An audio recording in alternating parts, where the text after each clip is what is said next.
ശ്രീ ജ്യോതികുമാർ ശ്യാമക്കാല നമുക്കൊപ്പം ടെലിഫോൺ ലൈനിൽ ചേരുന്നുണ്ട്. ഞാൻ വിനോദിലേക്ക് വരാം. ശ്രീ ജ്യോതികുമാർ ശ്യാമക്കാല, ഇപ്പോൾ ഒരു വാർത്ത വരുന്നത് നവകേരള സദസ്സിൽ സുരക്ഷയൊരുക്കിയ പോലീസുകാർക്ക് പ്രത്യേക സമ്മാനം നൽകുകയാണ്. മികച്ച പ്രവർത്തനം കാഴ്ചവെച്ചവർക്ക് ഗുഡ് സർവീസ് എൻട്രി നൽകുമെന്നാണ് ഇപ്പോൾ പറഞ്ഞിരിക്കുന്നത്. ക്രമസമാധാന വിഭാഗം ADGPയുടേതാണ് നടപടി. താങ്കൾ എങ്ങനെ കാണുന്നു ഈ നടപടി? അന്തം വിട്ട പ്രതി എന്തും ചെയ്യുന്നു പറയുന്നത് പോലെ മനോനില തെറ്റിയ മുഖ്യമന്ത്രിയുടെ ഭാഗത്തുനിന്ന് എന്തുതരം തീരുമാനവും ഉണ്ടാകും. ഇതിൽ ഏറ്റവും അടിയന്തരമായി ചെയ്യേണ്ടത് ഗുഡ് സർവീസ് എൻട്രി മാത്രമല്ല, പ്രൊമോഷൻ കൂടി കൊടുക്കണമെന്നാണ് എന്റെ ഒരു ഇത്. കാരണം അനിൽകുമാർ, കല്ലിയൂർ അനിൽകുമാറിനെ DGP ആയിട്ടും ADGP ആയിട്ട് അതുപോലെ തന്നെ സന്ദീപിനെയും ഒക്കെ നിയമിച്ചാൽ നന്നായിരിക്കും. അതുപോലെ തന്നെ DYFIക്കാർക്ക്, നല്ല സേവനം നൽകിയിട്ടുള്ള DYFIക്കാർക്ക്, മാതൃകാ പ്രവർത്തനം നടത്തിയിട്ടുള്ള ജീവൻരക്ഷാ പ്രവർത്തനം നടത്തിയിട്ടുള്ള DYFIക്കാരെ നേരിട്ട് DYSP റാങ്കിലേക്ക് അവരെ പോസ്റ്റ് ചെയ്യാൻ ഒരു സംവിധാനം ഉണ്ടാക്കിയാൽ അതുകൂടി നന്നായിരിക്കും എന്നാണ് എനിക്ക് തോന്നുന്നത്. ഈ കേരളം കേട്ടുകേഴ്വിയില്ലാത്ത കാര്യങ്ങളിലേ കടന്നു പോകുന്നത്. പോലീസുകാരെ സംബന്ധിച്ച് അവർക്ക് അവരുടെ ബാധ്യതയാണ് ഇത്തരത്തിൽ സർക്കാർ സംവിധാനങ്ങൾ നിശ്ചയിക്കുന്ന രീതിയിലുള്ള സുരക്ഷ ഒരുക്കുക എന്നുള്ളത്. ഇവിടെ മുഖ്യമന്ത്രിയുടെ യാത്രയ്ക്ക് അല്ലെങ്കിൽ എതിരാളികളെ തച്ചു തകർത്ത അടിച്ചു ഒതുക്കിയവർക്ക് ഗുഡ് സർവീസ് എൻട്രി കൊടുക്കുക എന്നൊക്കെ പറയുന്നത് കേരളത്തിൽ കേട്ടുകേഴ്വിയില്ലാത്ത കാര്യങ്ങളാണ്. ഞാൻ അതുകൊണ്ടാണ് പറഞ്ഞത് അനിൽകുമാർ ഉൾപ്പെടെയുള്ളവരെ DGPമാരായി ഡയറക്ടർ എടുക്കാൻ പറ്റുമെങ്കിൽ ആലോചിക്കാം. DYFIക്കാർ, ഏതോ ഒരു പുല്ലൻ എന്ന് പറഞ്ഞ പേരിൽ DYSPയുടെ ഈ പഠിച്ചു ചേർത്ത ഒരാളുണ്ട്. അയാളെയൊക്കെ നേരിട്ട് DYSP ആക്കിയാൽ പിന്നെ പ്രശ്നമില്ലല്ലോ, കുഴപ്പക്കാരെ തന്നെ അങ്ങ് ആക്കിയാൽ നന്നായിരിക്കും. അപ്പോൾ ആ രീതിയിൽ കേരളത്തിൽ കേട്ടുകേഴ്വിയില്ലാത്ത രീതിയിലുള്ള പ്രയോറിറ്റി മാറിയിരിക്കുന്നു എന്നുള്ളതാണ് അടിസ്ഥാനപരമായ പ്രശ്നം. ഇവിടെ സാമ്പത്തികമായി നട്ടം തിരിയുമ്പോൾ അതിന് പരിഹാരം കണ്ടെത്തുന്നതിനപ്പുറത്തേക്ക് ഇവിടെ ഇപ്പോ നവകേരള അദ്ദേഹം മറ്റൊരു ലോകത്താണ് ജീവിക്കുന്നത്. മുഖ്യമന്ത്രി ചിന്തയും ഒക്കെ മറ്റൊരു രീതിയിലേക്കും മറ്റൊരു ലോകത്തേക്കുമാണ്. അതുകൊണ്ടാണ് ഞങ്ങൾ പറയുന്നത് അദ്ദേഹത്തിന്റെ മനോനിലയെ സംബന്ധിച്ച് അന്വേഷിക്കണം, പരിശോധിക്കണം. അതിന് പ്രത്യേകം മെഡിക്കൽ ടീമിനെ കോൺസൾട്ട് ചെയ്യണം. ആ മെഡിക്കൽ ടീമിന്റെ പരിശോധനയ്ക്ക് വിധേയമാക്കി അദ്ദേഹത്തിന് വേണ്ടുന്ന ചികിത്സ നൽകാൻ തയ്യാറാകണം എന്ന് മാത്രമാണ് ഞാൻ കാമുകമായി പറയാനുള്ളത്.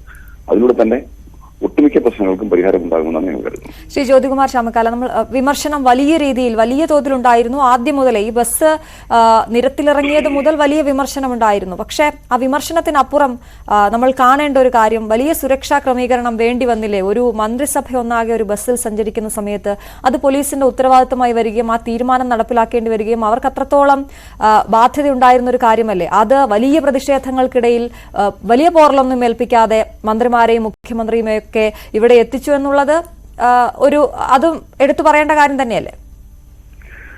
നോക്കൂ, ഇവിടെ കരിങ്കൊടി പ്രതിഷേധം തുടങ്ങിയത് കണ്ണൂർ ജില്ലയിൽ നിന്നാണ്. ആ കണ്ണൂർ ജില്ലയിൽ നിന്ന് തുടങ്ങി കൊല്ലം വരെ കരിങ്കൊടി പ്രതിഷേധം നടത്തിയവരെ കൈകാര്യം ചെയ്യുക. അവരാരും ആരെയും ആക്രമിക്കാൻ പോയതല്ല. അവരെ ആക്രമിക്കുവാൻ പോലീസും അതുപോലെ തന്നെ DYFI നേതാക്കന്മാരുമാണ് സജീവമായി രംഗത്തുണ്ടായിരുന്നത്.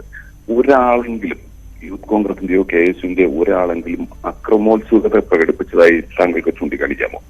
ഞങ്ങൾ തിരിച്ച് പ്രതികരിക്കാൻ തുടങ്ങിയത് പറഞ്ഞുകൊണ്ടാണ്. അത് കൊല്ലത്തെത്തിയതിനു ശേഷമാണ്. അപ്പോഴേക്കും ഏറ്റവും അവസാനമായി. അപ്പോൾ ആ രീതിയിൽ മുഖ്യമന്ത്രിയും പരിവാരങ്ങളും ഒരു ബസ്സിൽ യാത്ര ചെയ്യുകയോ പല ബസ്സുകളിൽ യാത്ര ചെയ്യുകയോ അവരുടെ യാത്രയ്ക്ക് വിഘ്നമുണ്ടാക്കുന്ന, തടസ്സമുണ്ടാക്കുന്ന രീതിയിൽ യൂത്ത് കോൺഗ്രസിന്റെയോ KSUവിന്റെ ഭാഗത്തുനിന്ന് ഒരു നടപടിയും ഉണ്ടായിരുന്നില്ല എന്ന് നമുക്കറിയാം. പിന്നെ എന്ത് സുരക്ഷയെ കുറിച്ചാണ് ഈ പറയുന്നത്?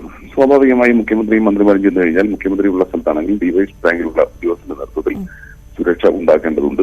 അതിനപ്പുറത്തേക്ക് എന്ത് പ്രത്യേകതയാണ് ഇതിനുള്ളതെന്ന് എനിക്ക് മനസ്സിലാകുന്നില്ല. അപ്പോൾ ഞാൻ അതുകൊണ്ടാണ് പറഞ്ഞത്, മുഖ്യമന്ത്രി മറ്റൊരു ലോകത്താണ്. മുഖ്യമന്ത്രിയുടെ മനോനില തെറ്റിയിരിക്കുന്നു എന്ന് തെളിയിക്കുന്ന ഒന്നിനു പിറകെ ഒന്നായിട്ടുള്ള ശ്രീ ജ്യോതികുമാർ ശ്യാമക്കാല, മുഖ്യമന്ത്രി അതിനെ പറയുന്നത് രക്ഷാപ്രവർത്തനം എന്നായിരുന്നു.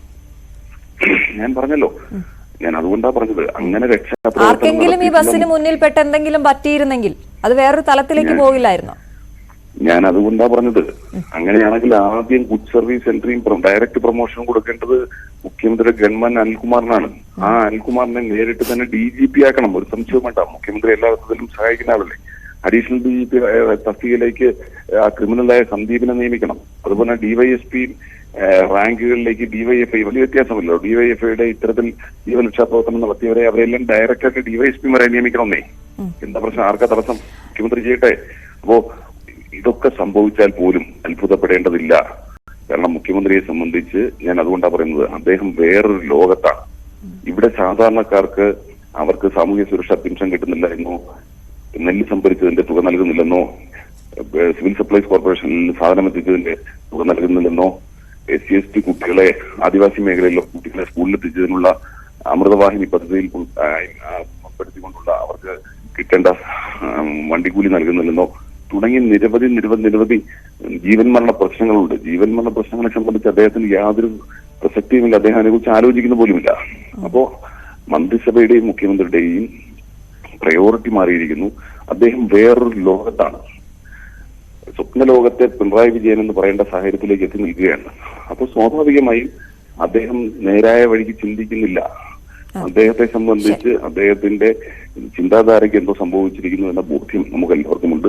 അത് കൂടെ നിൽക്കുന്നവരെങ്കിലും അദ്ദേഹത്തെ പറഞ്ഞ് മനസ്സിലാക്കണം, അല്ലെങ്കിൽ അദ്ദേഹത്തെ മെഡിക്കൽ ബോർഡിന് മുമ്പിൽ ഹാജരാക്കണം. അതിനപ്പുറത്തേക്ക് ഇങ്ങനെ പോയാൽ എവിടെ എത്തിപ്പെടും എന്നതിനെ സംബന്ധിച്ച് ആശങ്കപ്പെടുന്നവരാണ് കേരളത്തിലുള്ള കൂടുതൽ ഭൂരിപക്ഷം ആളുകൾ. ശരി, വളരെയധികം നന്ദി ശ്രീ ജ്യോതികുമാർ ചാമക്കാല.